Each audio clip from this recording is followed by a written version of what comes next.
¿Vos sentiste en primer año y en segundo año que lo que tenías eran materias filtro, como todos los estudiantes dicen? Definitivamente hay materias filtro, hay materias donde los profesores te sobreexigen inhumanamente hacer para llegar al 10 tenés que desvivirte. Quería hacerte esta pregunta: ¿cómo ves que la IA va a revolucionar el estudio y el trabajo? Creo que va a reemplazar muchos trabajos, muchísimos, pero va a crear más de los que va a reemplazar. Y yo creo que eso no es un problema. Hay otros problemas, que por ahí nos viene a reemplazar la capacidad de querer pensar. Antes lo hubiera tenido que buscar un libro, hubiera tenido que razonar por mi propia cuenta, y ahora el razonamiento me lo hace la máquina. Un estudiante universitario, un profesor y un debate sobre la vida universitaria, profesional y de emprendimiento, mezclado con entrevistas y actualidad. Bienvenidos a Hackeando el Diploma.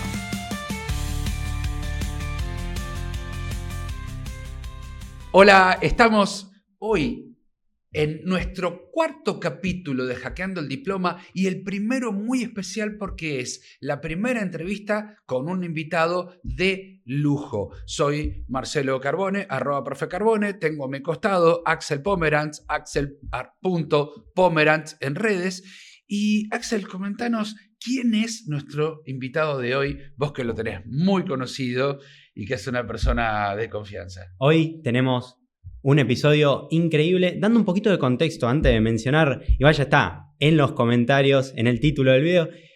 Hablamos mucho de vida universitaria, cosas que se tienen que hacer, cosas que no, recomendaciones, técnicas de estudio. ¿Y quién mejor para cerrar estos temas que S. Martínez, el reciente ingeniero y creador de contenido que le está rompiendo en redes? Hola gente, ¿cómo andan chicos? ¿Todo bien? Bueno, muchas gracias por tenerme acá. Sí, me recibí hace poco, en noviembre me recibí. ¿Qué estamos ahora? ¿En abril? En abril. Un graduadazo reciente. Y me de da la casa. Sí, de la casa obviamente. Y me da la pauta como para hacerte una primera pregunta que es introducción pero es importante. Danos la semblanza de qué sacaste de tus primeros años en la universidad. A ver, empecé en 2019. Después me agarró pandemia en 2020, ahí todo virtual. Después de 2021 medio híbrido y en 2023 me terminé recibiendo. Yo soy un obsesivo con el estudio, obsesivo con la vida en general. En ese momento me había obsesionado con el estudio y la hice muy rápido la carrera. Es algo que me destacó al principio cuando empecé a generar contenido y todo eso, que la gente como que sorprendía, ingeniero, pero hiciste en 5 años la carrera. Bueno, eso es como que siempre sorprende un poco. Y nada, empecé dando métodos de estudio, contando mi experiencia, cómo me sacaba buenas notas y todo eso. Eso es un poco... ¿Cómo hiciste para coordinar la generación de contenidos con el estudio? Porque la generación de contenidos es un trabajo en sí mismo. Nos lleva mucha cabeza, nos lleva mucho tiempo, nos lleva dedicación, nos lleva creatividad. Entonces, todo ese bagaje que vos tenés y la fuerza que le ponés a la generación de conceptos, tarde o temprano termina sacando un poco de fuerza de estudio, porque te genera o al menos te demanda mucha cabeza. ¿Cómo lo hiciste? ¿Cómo lo llevaste adelante? Sí, obvio, o sea, eso y aparte trabajar. O sea, cualquier trabajo también te lleva mucho tiempo. Yo tuve la particularidad que le empecé a generar contenido en el último año. Y el último año es más tranqui. Yo hice una materia sola en el último año. Hice proyecto. Uh-huh. O sea, vos decís que ¿cuáles son los años más difíciles para el ingeniero? No, primero, segundo. Creo que el segundo año es el peor de todos, el más difícil. Porque primero es como, o sea, son conceptos muy difíciles, conceptos muy fundamentales de la matemática, que son difíciles de entender. Y aparte, combinado de eso, venís de un secundario. Y el secundario por ahí no te explican tanto, o sea, te das la cabeza contra la pared. Entonces creo que primer año es muy difícil. El cambio de la técnica de estudio secundaria a la técnica de estudio universitaria, normalmente yo lo vivo como docente en los alumnos, es un antes y un después, es un cambio total de vida, es un cambio de paradigma que rompe. Ahora, lo que te quiero preguntar respecto a esto es lo siguiente. ¿Vos sentiste en primer año y en segundo año que lo que tenías eran materias filtro, como todos los estudiantes dicen, o simplemente que ese cambio de paradigma te llevó a hacer las cosas en forma distinta y que por eso notaste cierta dificultad? ¿Por qué? Materia filtro es una cosa, apunta a la exigencia del docente. En realidad, el cambio de paradigma de estudio apunta a aprender de vuelta a estudiar. ¿Qué te pasó a vos? No, hay materias filtro. Definitivamente hay materias filtro. Hay materias donde los profesores te sobreexigen inhumanamente hacer... O sea, para llegar al 10, tenés que desvivirte, básicamente. Para llegar al 7 es muchísimo esfuerzo, pero para el 10 es prácticamente imposible, depende de la materia. En matemáticas es más fácil llegar al 10 porque es algo exacto. Entonces, o lo haces bien o lo haces mal. O te sacas un 10 o te sacas un 1. No hay mucha vuelta. En materias más teóricas es más difícil llegar al 10, creo yo. Porque es más subjetivo, ¿no? Lo que quiso explicar, lo que quiso exponer y todo esto. Pero yo creo que hay materias filtro. Análisis matemático es filtro. Eso es filtro. ¿Qué otra materia? Programación es filtro. Programación, yo tuve 2 profesores que... uno era más tranqui, pero la otra profesora era muy, muy exigente. Muy exigente. Y eso suele pasar en las carreras. Claro, a mí me pasó también con lo que era contabilidad. Se exige mucho en la parte teórica. Es muy complicado. Por eso hay que saber bien las cosas. También creo que se le va a hacer más complicado a los estudiantes a partir de ahora, porque salimos de la pandemia y hay muchos chicos que perdieron 2 años, porque arrancó en 2020, después íbamos con 2021 ahí medio como se pudo. Entonces, ¿cómo va a afectar eso a los estudiantes que tienen que arrancar de nuevo esa bola que quizás ya perdieron cierto ritmo de estudio y va cambiando eso que les va a terminar afectando, creo yo, en un futuro, y más con la venida de la IA, que vamos a hablar después, que cada vez siento yo que se sientan menos a entender las cosas. Porque hubo un cambio de época, y el cambio de época lo primero que revolucionó es la cultura. La cultura de cómo veníamos haciendo las cosas hasta ahora y cómo las tenemos que empezar a hacer de vuelta. La pandemia nos aisló.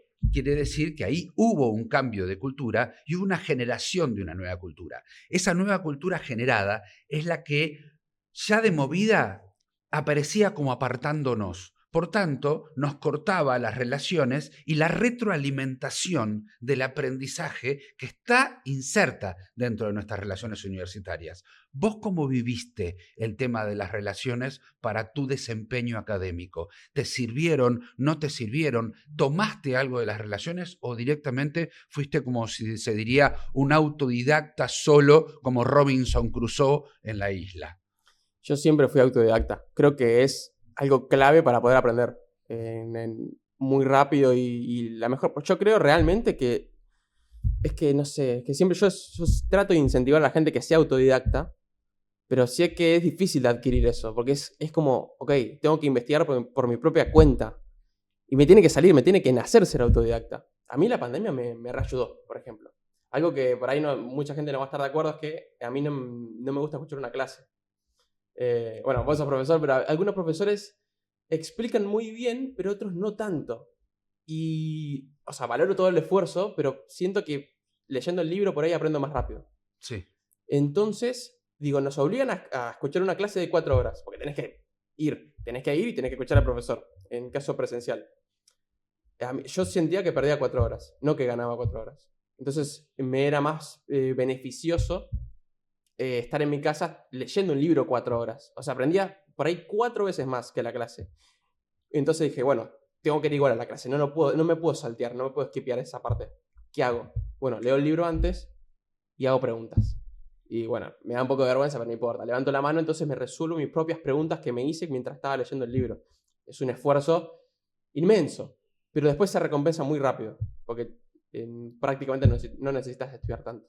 Qué buena esa de ya ir con los temas estudiados y simplemente preguntar lo que uno tiene dudas. Y lo habíamos hablado antes, recordás que esto lo hablamos en episodios anteriores, justamente tener esa parte de revisión del material para hacer preguntas. Y también habíamos hablado del tema de la vergüenza o no al momento de preguntar, que es muy importante saber que nosotros no nacimos sabiendo, al igual que el docente no nace sabiendo, y que el docente tiene que estudiar todo el tiempo para dar el mejor servicio. O sea, hay un poco y un poco. Sí, pero también hay algo muy común que vemos, que ponen una diapositiva y se ponen a hablar, tanto online o presencialmente.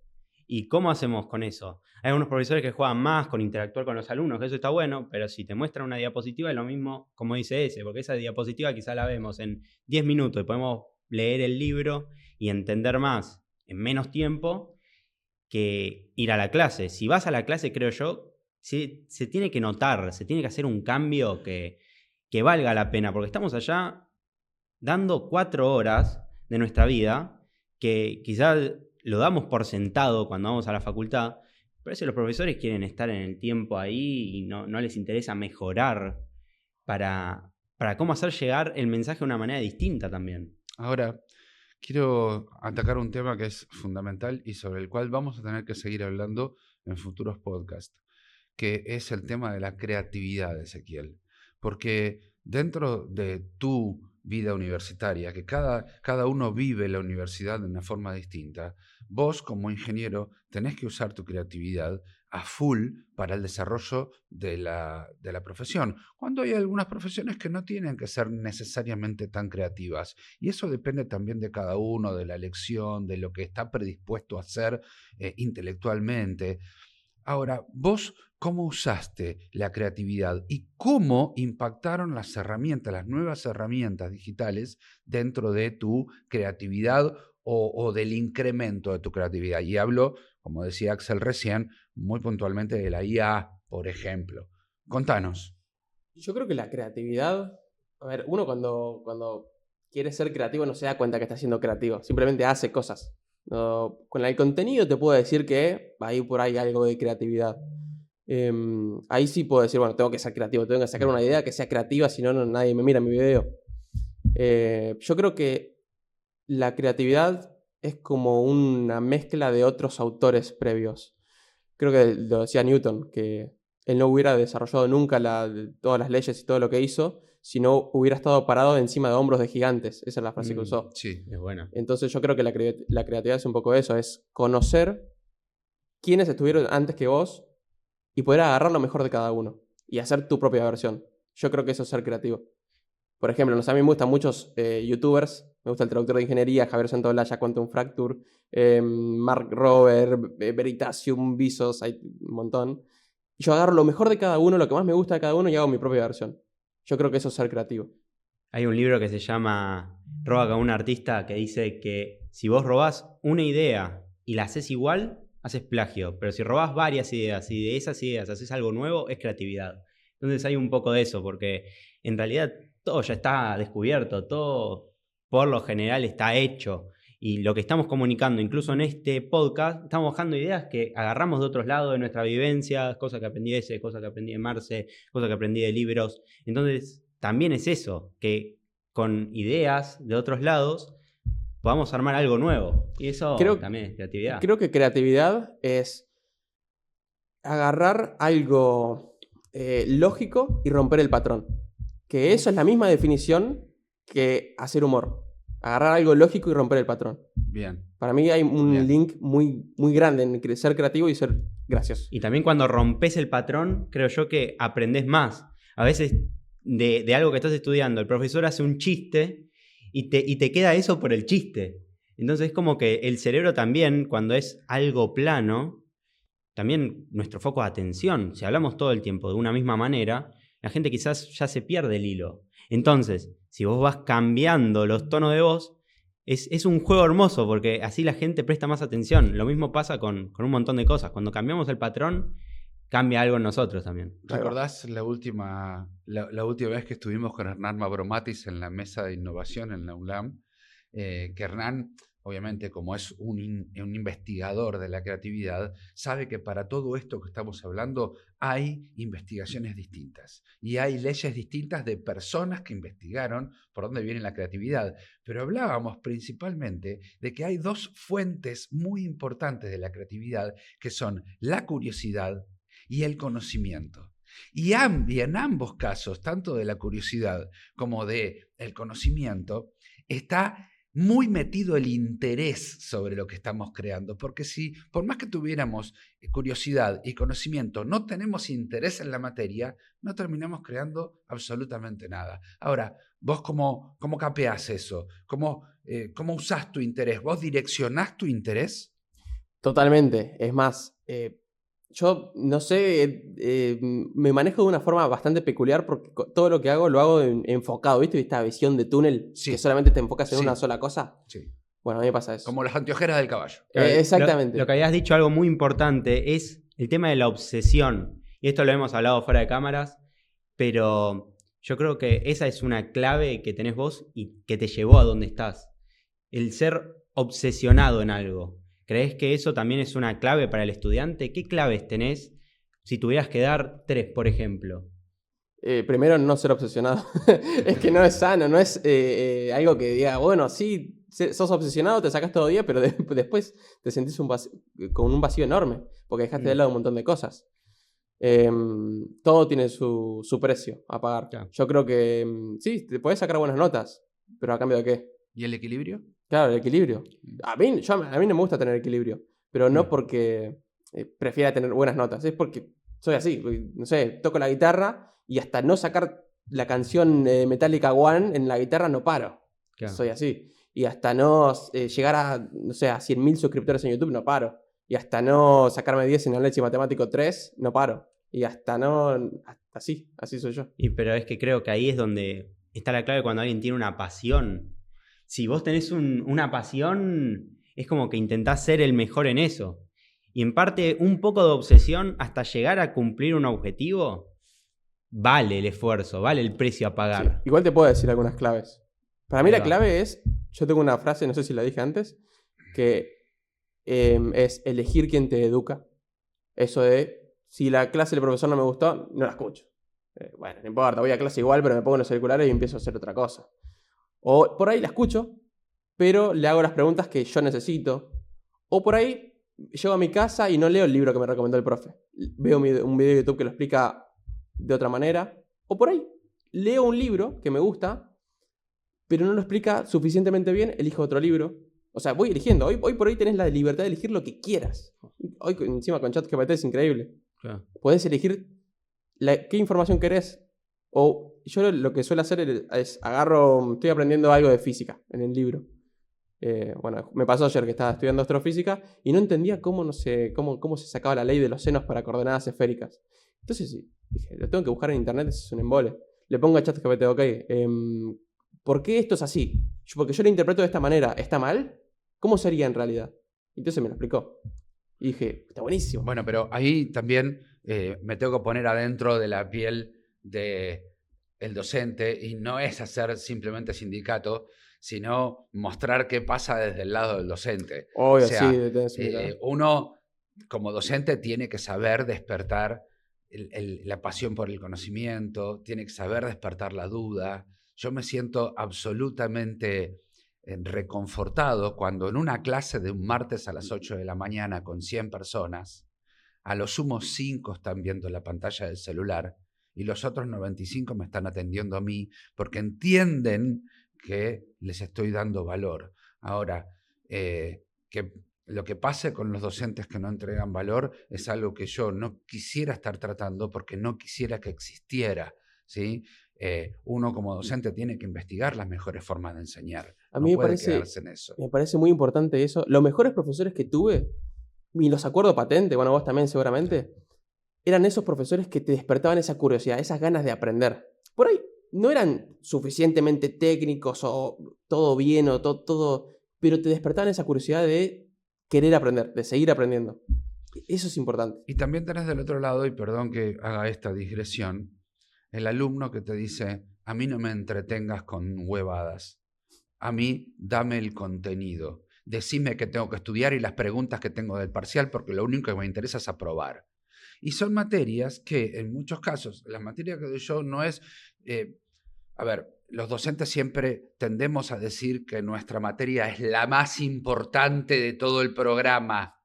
Lo sea o no, no importa, pero es parte de nuestro ego, ¿no? Nos levanta el ego decir, lo que yo te estoy diciendo, a vos te va a servir para tu vida, para la muerte, para la vida después de la muerte, vas a poder enseñarle a San Pedro lo que estás aprendiendo, lo cual no necesariamente es verdad. Pero cuando yo siento que le estoy dando valor y que lo que tengo que contarles les va a servir, tengo que cambiar la bocha. Tengo que cambiar la bocha sí o sí y tengo que hacer que vos no te pongas los auriculares, que me estés escuchando a mí, pero no con el contenido de rajatabla, porque el contenido de rajatabla lo tenés en el chat de GPT. Yo tengo que darte algo que tenga que ver con mi interioridad, con El mi valor experiencia, agregado. el valor agregado. Ahí está. Y bueno, ahora, justo que se abrió un debate con el tema de la IA, quería hacerte esta pregunta. ¿Cómo ves que la IA va a revolucionar el estudio y el trabajo? Yo creo que va a reemplazar muchos trabajos, muchísimos, Claro, sí. pero va a crear más de los que va a reemplazar. Eso pasó con todas las tecnologías, en la revolución industrial pasó lo mismo, bueno, no, tampoco sé tanto de historia, pero en otras revoluciones también pasó lo mismo. Siempre se creó más trabajo del que vino a reemplazar. Y yo creo que eso no es un problema. Hay otros problemas, que por ahí nos viene a reemplazar la capacidad de querer pensar.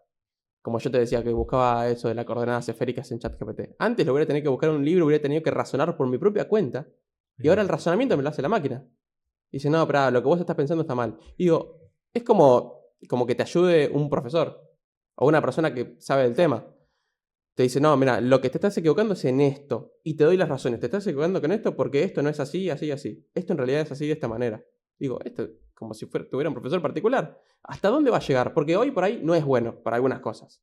Y dentro de 2 años, y dentro de 4, y dentro de 10, digo, puede llegar a ser realmente bueno. Mi mamá es docente, por ejemplo. Y me dice, entonces, ¿cuál es nuestro rol? Si una máquina le resuelve las dudas a mis alumnos. Entonces es una discusión medio, no sabes no sabes qué va a pasar. Por ahora es incierto, Es incierto. pero había algo interesante que habían planteado en un video que yo había visto, es cómo la inteligencia va a cambiar de acá a 5 años. ¿Vos qué pensás de eso? ¿Cómo la inteligencia artificial va a revolucionar la vida de acá a 5 años? A revolucionar, o sea, en cuanto a nuestra inteligencia o la inteligencia propia de las máquinas. Claro, ¿qué es lo que va a hacer la inteligencia artificial para nuestra vida? Hay dos, ¿eh? Hay dos. Cuidado con eso.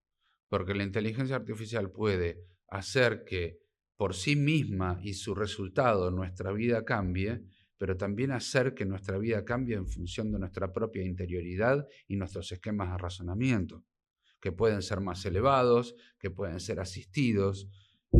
A ver, ahí me parece que tenemos un híbrido que tocar, que me parece interesante. Mirá, es muy interesante el tema. Había leído un libro que se llama Nexus de Yuval Harari y ese libro hablaba de una versión pesimista de la inteligencia artificial y decía, ¿qué es lo más peligroso que pueda llegar a ser? Porque todo el mundo dice, no, si se descontrola, la desenchufamos y listo, se terminó. Ahora, imagínate una inteligencia artificial que sea lo suficientemente inteligente como para manipular a los seres humanos, pero tan inteligente que los seres humanos no se den cuenta que están siendo manipulados. ¿Cómo puede manipular una inteligencia artificial a la población? Mediante el texto, si es lo único que hace. Ahora, si instala formas de pensar en la humanidad, eso nunca nos vas a dar cuenta. Vos hablas con ChatGPT pensando que es objetivo, que es imparcial. Y si te digo que por ahí no lo sea, y si te digo que por ahí te está instaurando formas de pensar que vos nunca te diste cuenta. Pero eso pasa igualmente, ahora está pasando, porque está pasando del humano para el humano. Cuando nosotros nos damos cuenta de que los cambios culturales más grandes de los últimos 10 años responden a una Agenda 2030 donde sin tener nada vas a ser feliz y te das cuenta de que eso no va a pasar porque no tendrás amigos y serás feliz, no tendrás una casa y serás feliz, no tendrás un auto y serás feliz, no podrás viajar y serás feliz. Y es mentira. Entonces, si pasa del hombre por el hombre, ¿por qué no puede pasar de la máquina por el hombre? ¿O por qué inclusive el hombre no puede usar la máquina para tratar de hacernos creer determinadas cosas que hoy por hoy no estamos de acuerdo? Es muy filosófico, es muy profundo, pero yo no creo que estemos ante un cambio radical de lo que hasta ahora fue el hombre por el hombre. Claro, es la primera vez en la historia en donde los textos y la información no está escrita por el hombre, hoy. Hoy la máquina puede escribir cosas porque tiene un grado de creatividad que recopila toda la información de toda la web, de toda internet, y genera algo que no está escrito en ningún lado, en absolutamente ningún lado, lo genera. Y en toda la historia, los libros, la Biblia, los libros antiguos, todos los textos, siempre fue creado por un humano.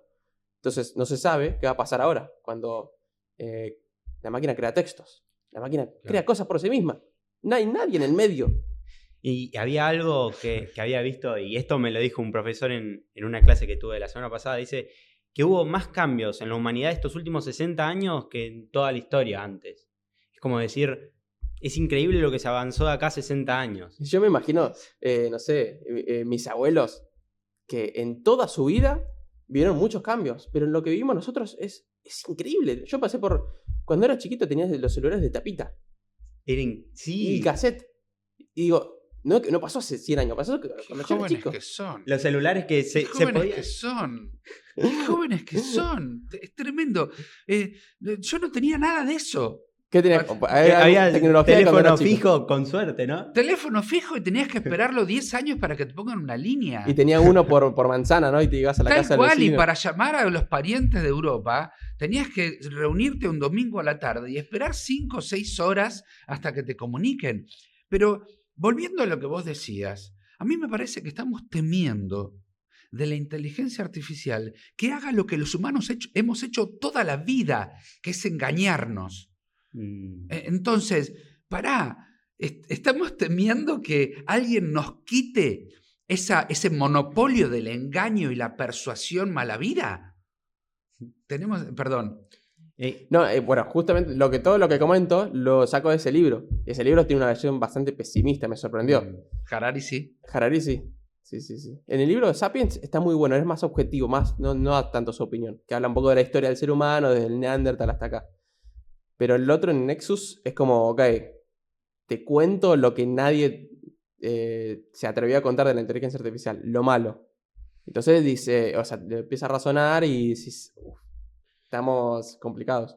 Pero bueno, es una mirada. No nos olvidemos que el ser humano, el Homo sapiens sapiens, se ha cargado por lo menos a 3 razas de hombres. Por lo menos a 3 razas de hombres conocidas que al sapiens sapiens lo excedían en inteligencia, en cultura, en generación de conocimientos, hasta en el manejo de su relación con la deidad. Entonces, ¿estamos temiendo que algo haga lo que nosotros tuvimos la potestad de hacer durante siglos? O sea, que alguien nos saque, entre comillas, el monopolio de la violencia y la mentira. Te lo dejo picando. Y dicen que estamos creando una raza superior a nosotros. Y las razas superiores tienden a aniquilar a las inferiores. Como a Sapiens, al Neandertal. Y no lo sé. Imagínate el cambio que va a haber. Nosotros que no nacimos con la IA, nacimos más... nosotros, como decir, ya teníamos una computadora en nuestra casa cuando nacimos, más o menos. Y Marce quizás no. ¿Y cómo va a cambiar esa capacidad de pensamiento cuando ahora la IA... los chicos simplemente tengan que buscar directamente en la IA y no en los libros, por ejemplo? Porque hay chicos que ahora nacen, poner mi sobrina, que tiene 2 añitos, cuando vaya al colegio ya en, poner 10 años, que entra a la secundaria, ¿cómo va a cambiar todo eso?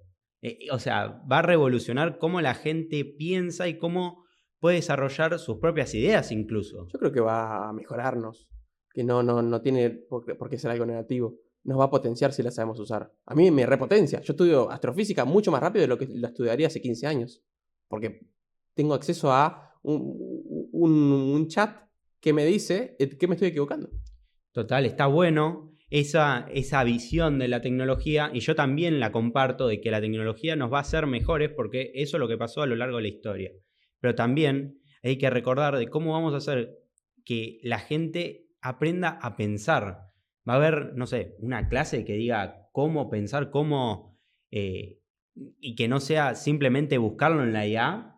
O sea, eso también es algo para pensar, porque imagínate, nosotros que ya empezamos a buscar desde Google, mi vieja me decía, no, pero yo antes, para saber lo que vos sabés en 5 minutos o agarrar lo que vos agarrás en 5 minutos, tenía que buscarlo en 2 libros. Sí, nos aceleró la capacidad de incorporar información. Pero, sí, pero cuidado, hay que ver si nosotros en este momento, por lo que estamos teniendo en cuanto a técnicas de estudio y de lo que se nos está haciendo en la primaria y secundaria, que para mí es desastroso. Un cuello de botella importante. Y eso, sí, cuello de botella total. Pero imaginemos lo siguiente. Yo creo que el hombre sigue siendo el peor enemigo del hombre. Por tanto, si vos hoy estás queriendo incorporar una inteligencia artificial a la que tenés que saber hablarle. Y estamos criando generaciones de estudiantes que no saben hablar, que no comprenden títulos y por tanto que no saben generar conceptos propios, mucho menos pueden pedirle conceptos a una computadora. Entonces, ¿es la IA el problema o el problema seguimos siendo nosotros y la aplicación de nuestras políticas? Es un tema muy interesante. Y esto lo hablé con... Bueno, siempre hablamos con mi mamá de la inteligencia artificial, porque en el instituto donde ella trabaja hay profesoras que están en contra. No tienen que usar la inteligencia artificial. Miren, chicas, que nosotros la controlamos con tal aplicación que les detecta. Y yo le digo a mi mamá, no. ¿Por qué prohibís la tecnología? Es como estar en el año, no sé en qué año se inventó la calculadora, en el 1857, y le prohibís la calculadora. No, pero te saca la capacidad de hacer cuentas por... Claro, no, pero vos tenés que hacerlas a lápiz. Mirá si vas a usar la calculadora. Claro. Y hoy es tenés que usar la calculadora. Si yo tengo que hacer un balance, ¿sabes? Y sin la calculadora, Claro. no Antes llego al prohibimos. examen, salgo a las 3 de la Que mañana. sí, antes se prohibía la calculadora. Pero antes prohibimos el ábaco. Perdón. No, se No, ve. no, eso? ya no sabemos si antes prohibimos el abaco para no hacer cuentas rápidas. Claro, para mí tenés que adaptar la tecnología, no podés, es luchar contra la corriente, tenés que usar, o sea, las Claro. universidades y todo eso, todas las instituciones deberían a poder adoptar la tecnología. No sé de qué manera, porque está complicado, porque no es una tecnología muy poderosa, no es como una calculadora, es distinto. Así que no sé. Perfecto. Es que, claro, ¿por qué queremos ir en contra de la tecnología? ¿Por qué queremos ir en contra de la evolución? Creo que la universidad tiene que buscar la manera de aliarse con las herramientas que tenemos para usarlas mejor. Creo que ahí está la clave, usar las herramientas para nuestro propio proceso, tanto creativo, profesional y estudiantil. O sea, está para eso, no está para que le hagamos la contra. Obviamente, sí, totalmente. Es que es así, la inteligencia artificial a mí me soluciona la vida hoy. Yo estoy programando y lo primero que hago es preguntarle a ChatGPT cómo hacer un boceto del programa. Yo me acuerdo que hace 5 años, ¿qué 5 años? 3 años, no me acordaba cómo, o sea, no me imagino programar sin usar ChatGPT. O sea, ¿cómo lo hacía? No me acuerdo cómo lo hacía, no Te me cambió el acuerdo. paradigma. Sí, lo tengo tan instaurado, digo, antes lo hacía sin ChatGPT. Y bueno, programar, cuando vos tenés el coso en blanco, tenés que decir, bueno, ¿cómo hago un programa que tiene librerías arriba y tiene toda su sintaxis? Digo, ¿cómo hacía? Ahora le pones, bueno, generame un template para que pueda programar. Claro. Antes no me acuerdo cómo hacía. Seguramente lo buscaba en alguna página en Google. Imagínate yo que para el primer programa simple en lenguaje COBOL en el año 84 tuve que compilar ese programa y con 200 líneas me dio 454 errores de sintaxis. No, Entonces, COBOL es ahí complicado decís, aparte. ¡Wow! No, pero ¿qué pasó con esto? COBOL lo usan en los bancos porque es un sistema muy, muy seguro. Se sigue usando ahora. Claro. Pero los bancos todavía están un poquito atrasados respecto de las tendencias de la informática de los últimos tiempos, porque siguen usando AS400, que es un servidor que si bien es seguro, es totalmente vetusto. Pero bueno, ya está, es lo que va. Hay una serie de Día Cero que muestran cómo colapsa el sistema general de electricidad y se queda por un minuto la ciudad o Estados Unidos paralizado. Y vos decís, ¿qué es lo que puede pasar? Claro, había gente que falleció, había un montón de disturbios. Imagínate lo que es, ¿no? Y quizás lo que decís de esto de las tecnologías, ¿qué puede pasar si se llega a caer un banco? Y creo que hace poco pasó. Está pasando ahora. Está pasando. Porque en este momento España, Portugal y el sur de Francia no tienen electricidad y no saben si fue por un hackeo informático a la red. Está pasando en este momento, la península ibérica no tiene luz, ni para transportarse en tren, ni para transportarse en metro, ni para los semáforos en las calles. Está muriendo gente. Está pasando en este momento. Mirá, no sabía. Están hackeando el diploma. Parece que sí. Hackeando, no sé si el diploma, pero la red Hackeando seguro. en red. Bueno, ahora quiero que vayamos a un tema más a lo que veníamos hablando en anteriores podcasts. ¿Qué errores ves en los estudiantes o que podríamos tener a la hora de estudiar o a la hora de ir a la vida profesional? Errores. A ver, yo no sé. Es que. O cosas que no nos damos cuenta. Es muy subjetivo, porque yo te puedo decir, para mí es un error una cosa, pero para otra persona no. Yo siempre voy por el lado del balance, por el lado del equilibrio, que para algunas personas está bien, para mí me parece bien. Pero si querés tener más rendimiento académico, y bueno, bueno, vos tenés 24 horas en el día, vos también, yo también, no tenés más que eso. Tenés que dedicarle tu energía a algo. Entonces, si vos le dedicas más energía a una cosa, si lo haces bien, te terminas sacando más nota. Ahora, si lo haces mal, bueno, ahí viene, bueno, ¿qué cosas puedo hacer? Yo creo, a mí no me gusta el método Pomodoro, por ejemplo, para estudiar, para trabajar sí, está bueno. Pero para estudiar yo para estudiar estudio tipo cerebro al fallo. Hasta que no me sale el tema, no paro. Ayer, por ejemplo, estaba haciendo de unas fórmulas y estuve de la mañana hasta la noche, porque no me salía. Y estuve hasta que me salió y ya está, descansé. Pero no sé si está tan bueno. Entro como en un estado de flow automático y sé que estoy ahí, pum, cafecito, mate. El mate es clave. Para estudiar, mate Sí, no puede faltar. El mate es clave. Yo no me concentro, si no tengo el mate no tengo nada que agarrar. Y bueno, alguna galletita, algo para picar. Claro, para tener energía. Y me pongo a estudiar. A mí me encanta el estar con musiquita tranquila y estar en un lugar donde nadie te interrumpa también. Porque hay gente que estudia en cualquier lado. Eso es clave. Y estudiar mucho, no queda otra. Yo siempre digo que las horas de cruzada las tenés que duplicar en hora de estudio. Por ejemplo, si yo cursaba 24 horas semanales, más o menos, cuando estudiaba, y yo sabía que mínimo, 24 horas semanales también tenía que tener de estudio. O sea, 48 horas. No podía pasar menos de eso. Esa intensidad igualmente depende de la materia, depende de la carrera y un montón de cosas más, Sí. porque en cuanto a incorporación de conocimiento, yo que soy docente de administración, siempre le digo a los chicos, atiendan acá, tomen apuntes acá, hagan las preguntas acá y después repasen del libro y repasen del apunte. Sí, me acordé de algo de eso, es clave, no lo había nombrado. Hacer modelos de parciales. Y el chat sirve para eso, ¿eh? ¿Sirve? Sí, claro que sirve. Sí, claro que sirve. Porque vos con un tema, con un apunte, o simplemente con una descripción o un detalle de un libro, podés decirle al chat, proponeme preguntas de parcial para que en función de este texto yo tenga que responder. Y hablando de Axel con el Active Recall, que es su técnica predilecta, ya sabemos que lo es, a mí me parece que el chat GPT es una herramienta hoy que no solo te da las preguntas, sino que aparte te sugiere respuestas. Esto voy a hacer una infidencia, hice una prueba en el aula. Primero di toda una clase sobre un autor clásico de administración que se llama Henry Fayol, con sus 14 principios de administración, y cuando terminé la clase le dije a los chicos, bueno, ahora se los va a volver a enseñar el chat. Y le dije al chat que dé la clase tal como la daría yo, y el chat repitió exactamente la misma clase que había dado yo una hora antes, pero punto por punto y en orden. Entonces, guarda, ¿qué pasa con eso? Hay que tenerlo en cuenta, sirve mucho. Bueno, eso, hacer modelos de parciales es, pero número uno, si no haces modelos de parciales, te estás boicoteando. O sea, tenés que hacer modelos de parciales. Yo me acuerdo que para materias prácticas agarraba exámenes, yo estudié en la UNLAM, agarraba exámenes de la UTN, agarraba exámenes de la UBA, los resolvía.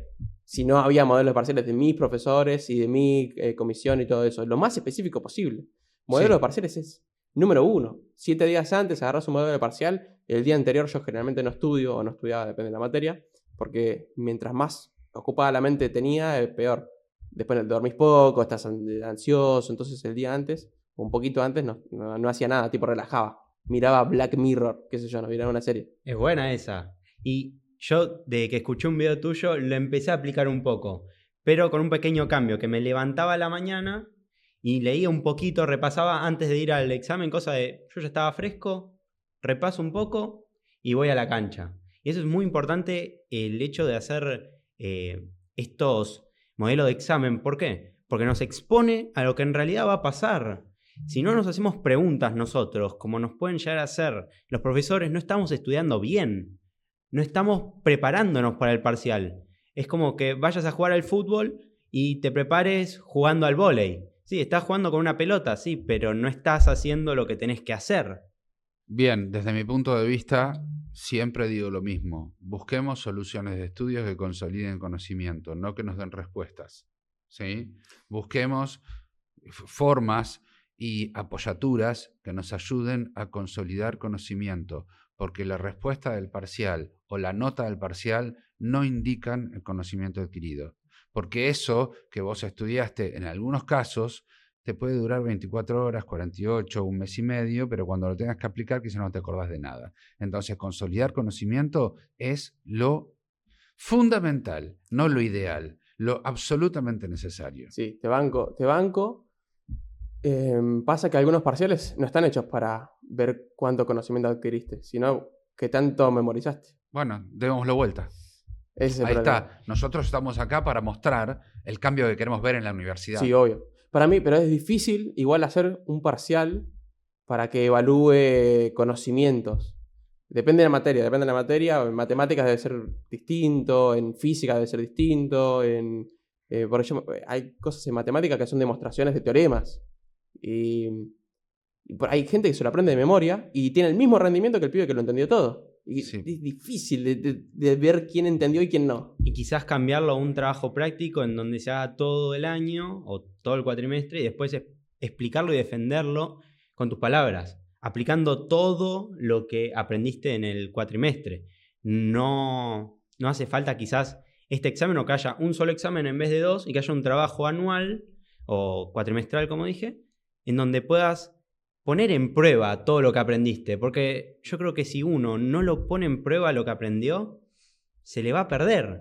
Por mucho que hayas memorizado o hayas entendido y hayas Sí, pero expresado en un papel. yo creo que hay no sé, hay algo que yo no entiendo. Elon Musk decía que es más fácil llevar la humanidad a Marte que modificar el sistema educativo. Y no sé, es que es muy difícil. Imagínate que vos hagas el trabajo práctico. No vos, 5 personas son, y uno no trabaje. Los 4 hacen todo el trabajo práctico y el otro se rasca.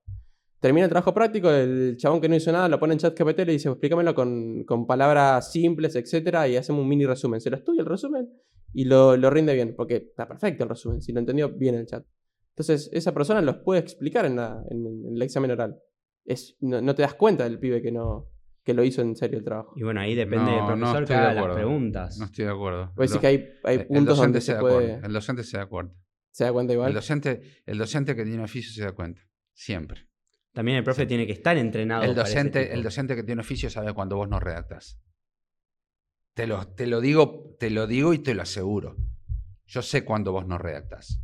Porque después de leer 3 líneas de tu redacción, las próximas 3, sé si las escribiste vos o no. Ahí va. Desde antes del chat GPT. Cuando Claro, la gente se copiaba se antes. usaba copiar por el Rincón del Vago, algunas cuestiones de páginas de internet. Y le cambias algunas palabras. Le cambias palabras, se nota. Yo te digo, la verdad se nota. Ahora, si me quieren creer, bien, y si no, yo les digo, lo que hago es docencia, no magia. ¿Ok?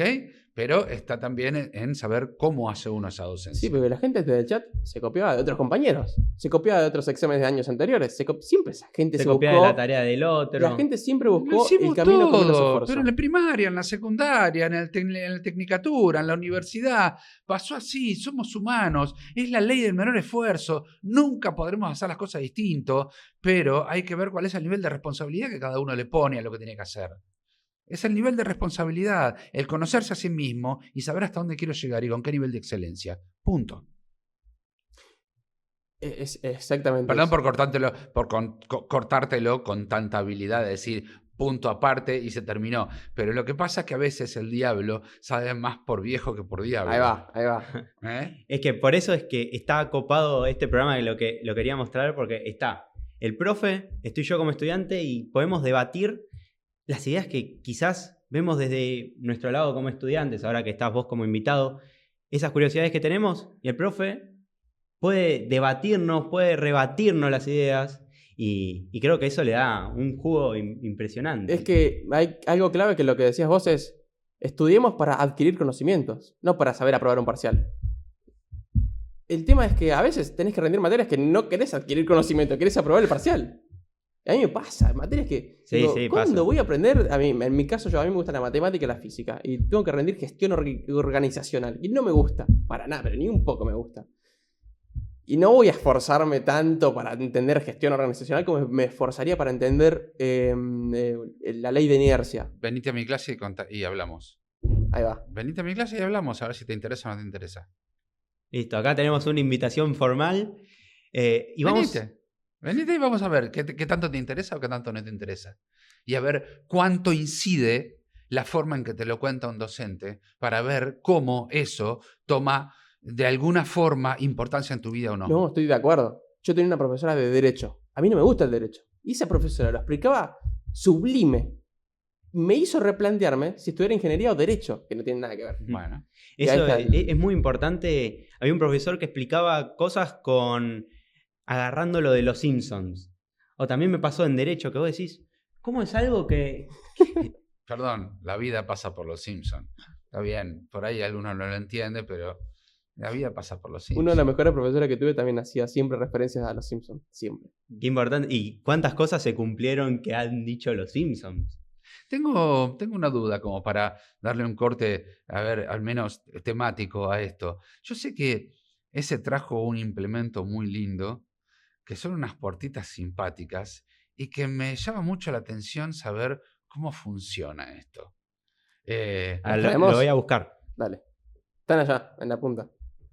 Si están buenas las puertas. Es interesante ese tema. A ver. Acá traemos cosas distintas. Tengo unas puertas. ¿Se Mostrale llega a a ver la ahí cámara. la cámara? Si no, lo pongo de este lado. Sí, sí. Explícalo ahí a la cámara si lo entienden bien. No los veo yo. A ver, ¿ahí se ve bien en el cuadro o no? Pará. Si no, lo pongo en otro Sí, lado. se ve bien, se ve ¿Se ve bien. bien ahí? Sí. Listo. Son 3 puertas. Atrás de una de ellas hay un premio. ¿Quién quiere jugar? ¿Quieres jugar vos? Bueno, dale, Dale, dale. Elegí una puerta, la que más te guste. la 1. La 1. Bien. Ahora, yo como presentador, voy a abrir una puerta en donde no está el premio, ¿ok? Sí. Puedo abrir la 2 o la 3. Sí, Abro, por ejemplo, la 3. sí, Tux. Ahí. Hay un oso. sí. Que no es el premio. Ah, no, es un no es animal el premio. que el oso. come el oso. Ah, ok. Sí. Y te queda la puerta 2 y la 1. Y yo Sí. te pregunto, ¿querés cambiar de puerta? No necesariamente.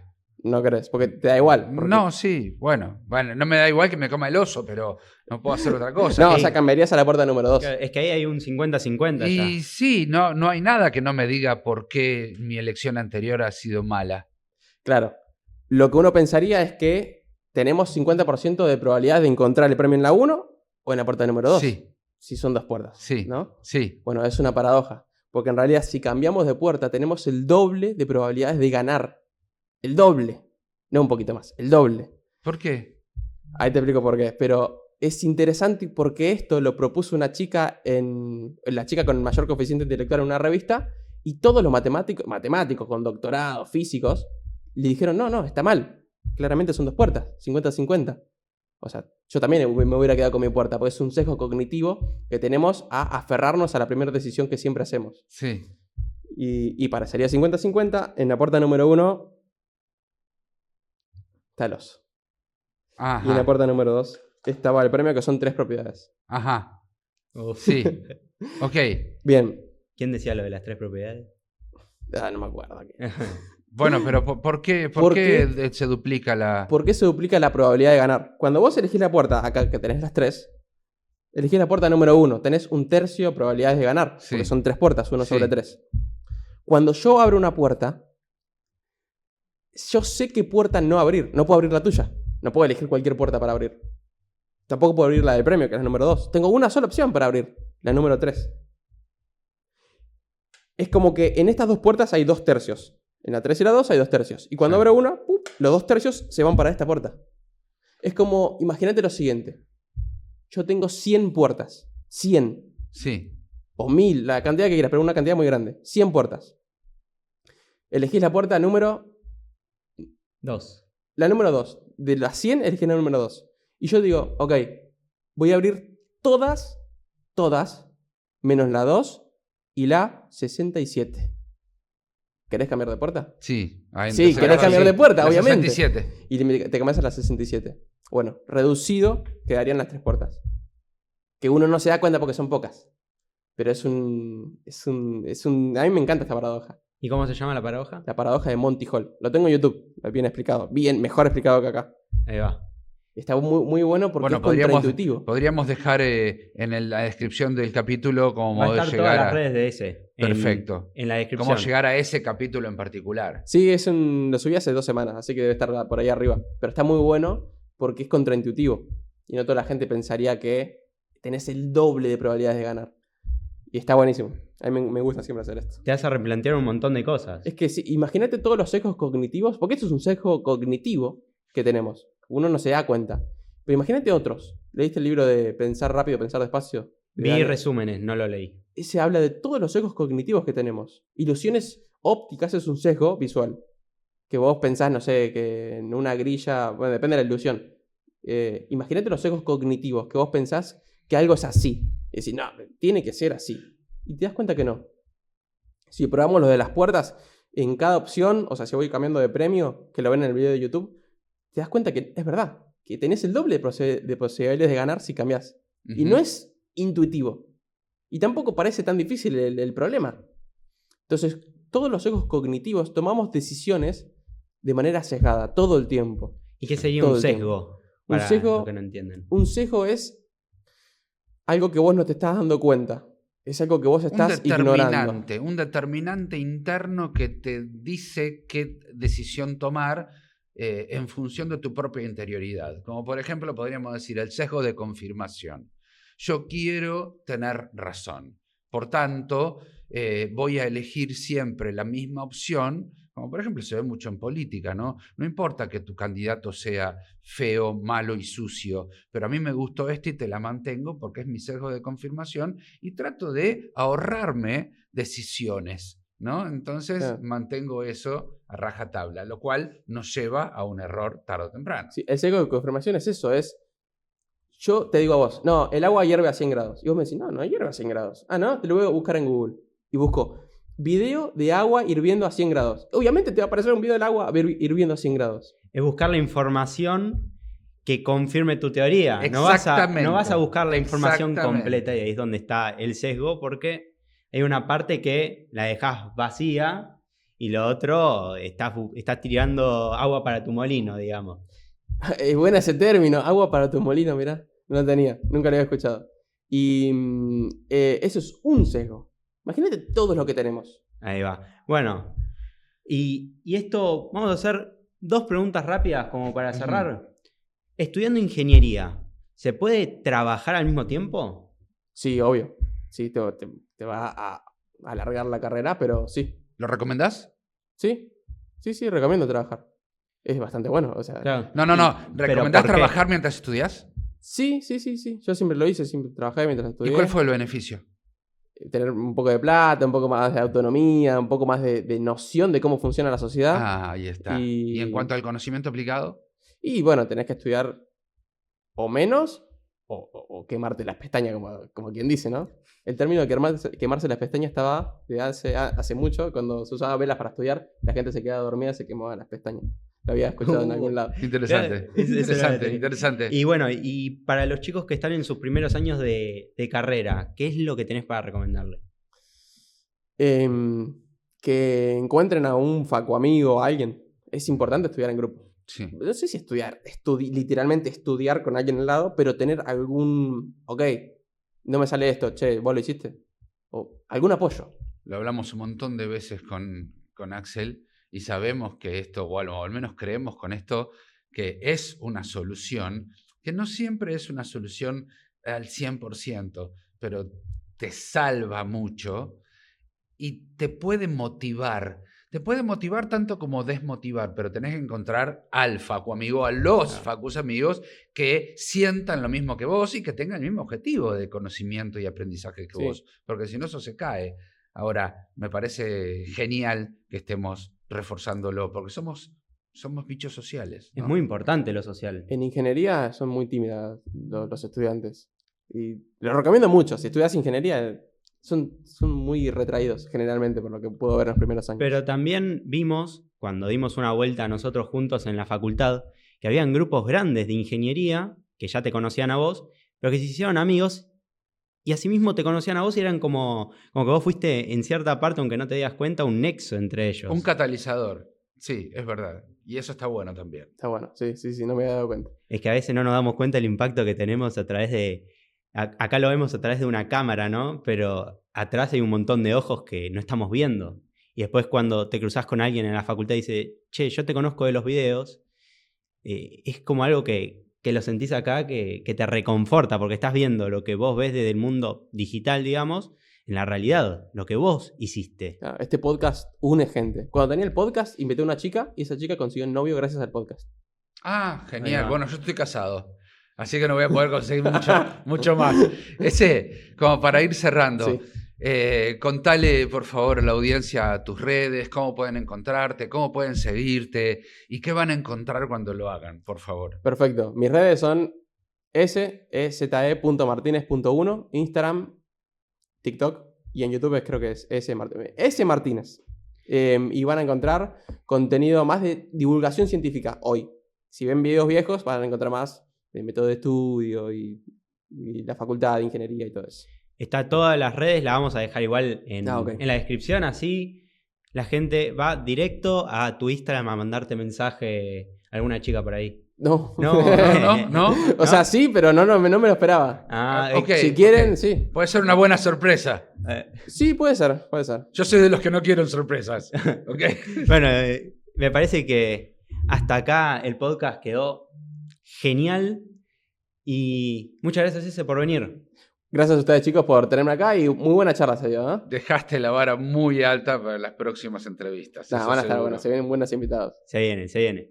Así que bueno, ya saben, nos pueden seguir acá en todas nuestras redes, van a estar en la descripción también, y suscribirse al canal para los próximos videos que se vienen.